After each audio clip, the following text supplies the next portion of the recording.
Hi, my name is Ivan Zelic. This presentation is on my Closing the Gap project, an examination of the effect of coping skills with 9th and 10th grade Hispanic male attendance, grades, and behavior. The reason for the creation of the male coping skills group was to target males who could benefit from it in order to help better regulate their emotions such as anxiety and anger, with the goal of improving academic achievement, classroom attendance, and potentially decrease behavioral issues. The data that was taken into consideration when forming this group was the Illinois report card school data, needs assessment data from the previous school year, and Tableau data. Tableau is a school's early warning system that can be used to create filters that automatically generate daily graphs and spreadsheets. The following is some data to consider. 29% of the student population is classified under chronic absenteeism, which is when a student misses 10% or more of the school days in an academic year with or without a valid excuse. Data from the previous year's needs assessment showed that 45% of the student population had reported high levels of stress that make it difficult to manage the school day. With almost half the student population stating this, the need for coping skills couldn't be more apparent.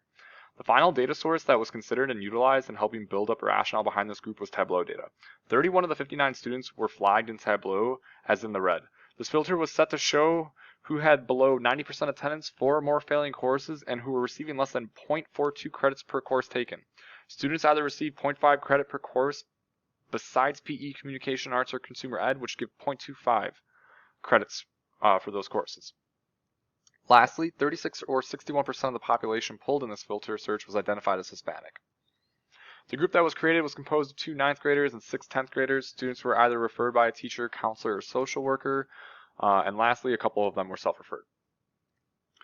The intervention plan was based on dialectical behavior therapy, or DBT. The group was intended to go on for 8 weeks with the intent of providing students a group that will help them explore various forms of mindfulness activities and psychoeducation.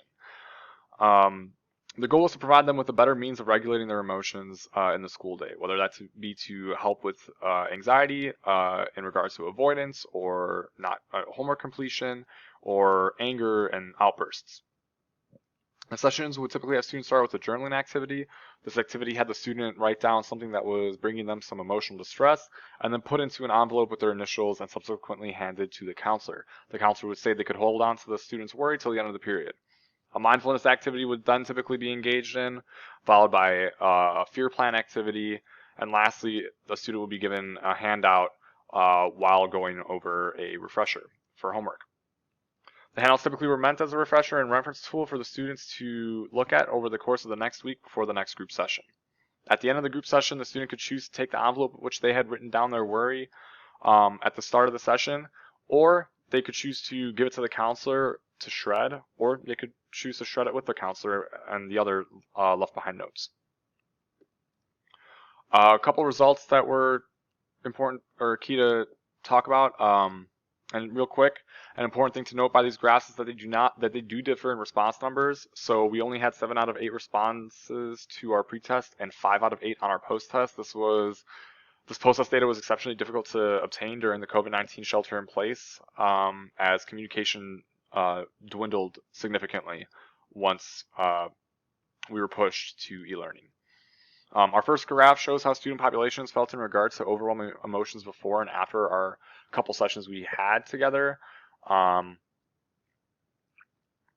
second graph reinforces the school's needs assessment data in regards to students feeling their emotions keep them from engaging in school. You can see that students really felt that often, a lot of students felt that often they felt like they couldn't engage in the school environment due to their emotions. Lastly, our final graph shows our student population responding with a mindfulness breathing technique in the green, and in the red was a response to ask for a pass to go see your counselor. This actually kind of made me excited because in our second session we had covered a mindfulness breathing activity or technique, which is exactly what the green talks about, and it was super cool to see that these students were actually listening to the content that we were sharing with them. So unfortunately, students in the group still had their attendance and tardiness increase over the duration of the group. Group attendance was good though, and absences were reported to us prior to the student not showing up. It's important to note that the hope would have been over a potential 8-week period that the students would have seen a slight increase in some regions, but due to the COVID-19 pandemic, we couldn't see the ultimate results of this group. A very important recommendation I would have with anyone who's going to be doing groups is to meet with the student one-on-one beforehand to go over group expectations and rules, any questions a student may have, and to also have them complete the pretest before the first session. This will save you an incredible amount of time.